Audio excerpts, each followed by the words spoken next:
నాయకత్వంలోని కాంగ్రెస్ ప్రభుత్వం ఆటో కార్మికులకు అనేక హామీలను ఇచ్చింది.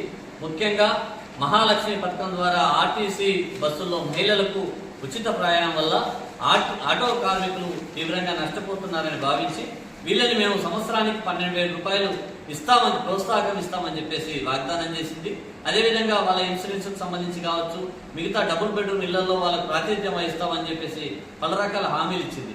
కానీ ఇప్పటికి సంవత్సరం గడుస్తున్నా కానీ ఆటో కార్మికులను అసలు పట్టించుకోలేదు.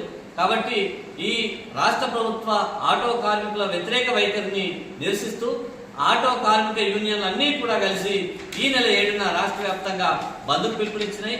ఈ సందర్భంగా ఆటో కార్మికుల పక్షాన మేము ప్రభుత్వాన్ని డిమాండ్ చేస్తా ఉన్నాం. ఏదైతే రాష్ట్ర ప్రభుత్వం ఆటో కార్మికులకు హామీ ఇచ్చిందో ఆ విధంగా సంవత్సరానికి ప్రతి ఆటో కార్మికులకు 15,000 రూపాయలు ఇవ్వాలని చెప్పేసి మేము ప్రధానంగా డిమాండ్ చేస్తా ఉన్నాం. అదేవిధంగా ఆటో కార్మికులకు సంక్షేమ బోర్డును ఏర్పాటు చేయాలి.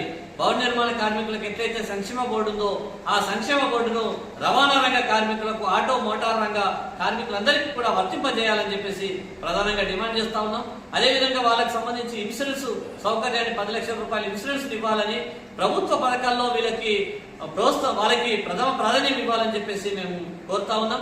అదేవిధంగా రిటైర్మెంట్ అయిన వాళ్ళకి 50 ఏళ్ళు దాటిన ఆటో కార్మికులకు జీవన వృత్తి నెలకి ఏదైతే మిగతా జీవన వృత్తి ఏదైతే ఇస్తా ఉన్నారో మిగతా రంగాల ప్రజలకి అదేవిధంగా ఆటో కార్మికులకు కూడా జీవన వృత్తి ఇవ్వాలని చెప్పేసి మేము ప్రధానంగా డిమాండ్ చేస్తా ఉన్నాం.